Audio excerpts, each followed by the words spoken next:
G'day, Aisha Mahari here. Why can't an untreated person with borderline personality disorder love you back? Is it because they see you as the wounding parent? Is that why they can't love you back? No, guess what? It's not. It's not because of that. It's because they don't see you in the first place. It's because they don't have any self. They don't have any self from which to know other, from which to love you. So it's not, it's very simplistic to say that the reason that untreated people with BPD cannot love you back is because they see you as that wounding parent. That's not even a conscious reality within borderline personality, especially untreated. So they're not loving you back because, again, there's no reference for any kind of healthy, age-appropriate, adult, consistent, congruent, healthy love whatsoever. So they are triggered in relationships, all different types, but especially to significant other, triggered by your trying to love them, triggered by your being kind to them, triggered by your trying to get to know them, because they don't know how to take in that love. They don't know how to take in that kindness. They can't trust because they don't have a self. People can forward all of these nonsense narratives, like, oh, the borderline can't love you back because they see you like a wounding parent. Well, that might be the minuscule aspect of it in a further forwarding, or the basic, the simplistic explanation of it all. But again, that barely scratches the surface, because it implies, and if you've been thinking this way, it would indicate that you still haven't accepted what arrested emotional development means, what loss of self means in people with BPD, what the fragmented off child ego state, what that leaves people with BPD without. So there's no conscious awareness on the part of people with BPD as to why they can't take in your love or your kindness or love you back. There is no capacity for anything to do with love when they're untreated. The repetition compulsion cycles, no matter what they're trying to do in their life, no matter what they're doing in the beginning of a relationship, unconsciously, then what's the repetition compulsion is to defend. Why is that? Because with the arrested self, then there is only a false self that rises from that arrested emotional development, not a continuation on of the otherwise burgeoning authentic self that was born. That is who people can find again in therapy. Long-term therapy. People can find the lost self.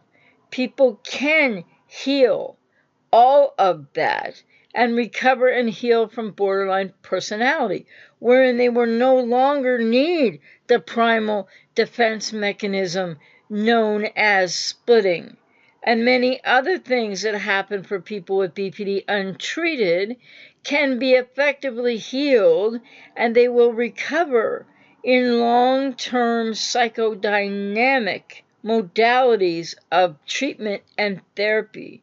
So this idea that they can't love you back because of who they see you as, that narrative is, again, myopic and just kind of makes it more about the X than it really is.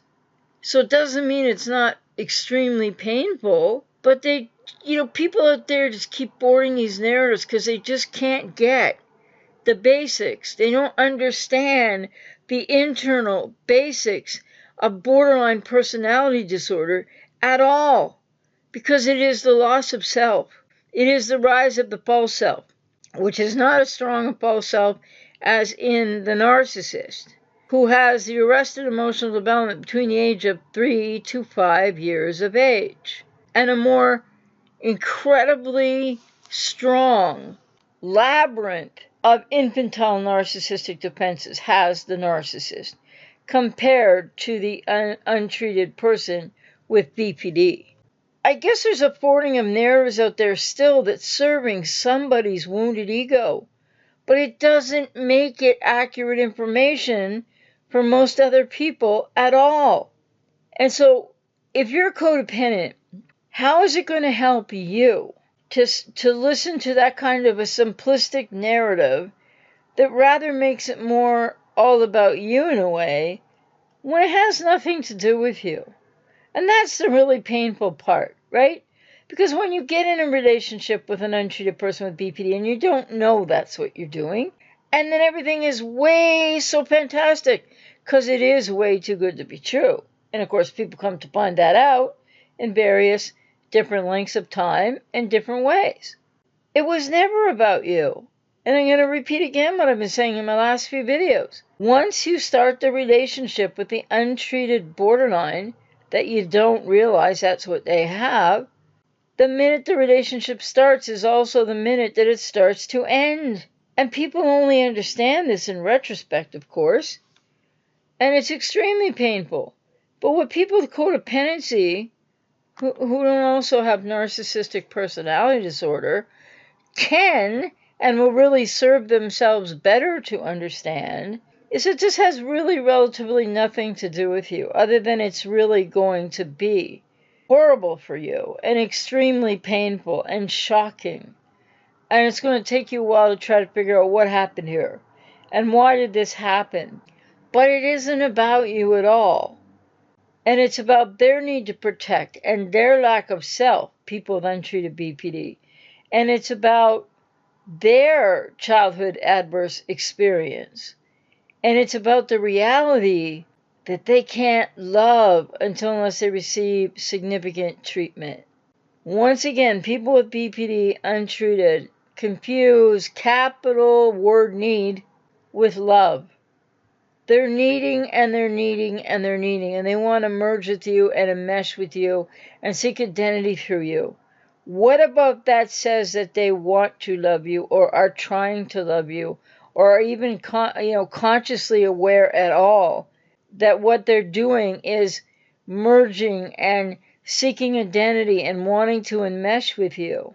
So you're not even in the equation. You're in the equation because you're there and you fall in love with the person that shows up first that isn't really who they are, which is not a total hypocrisy or a total attempt to fool you either, because the untreated borderline has no conscious awareness of what really their emotional and relational deficits are until and unless they are treated.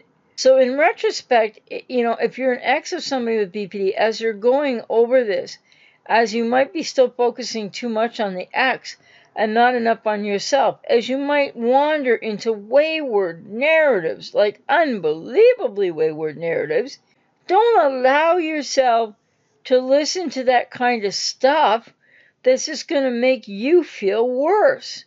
Or maybe it's intended to make you feel way better way too soon. I don't know. But there is no truth to the fact that the reason that people with untreated BPD can't return your love is because they see you as the wounding parent. That has a component of what's going on.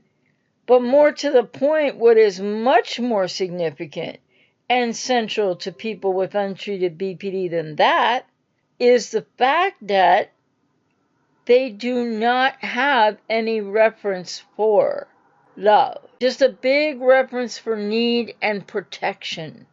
So love isn't even on the table to even attempt to give back to you or accept yours or receive yours. I hope that was helpful. I'm going to keep saying what is accurate and what is more to the point, the reality of people with untreated BPD, making no excuses for how they treat you, making no excuses for what they externalize and project out. But you have to realize without treatment, they have no conscious awareness of any of this.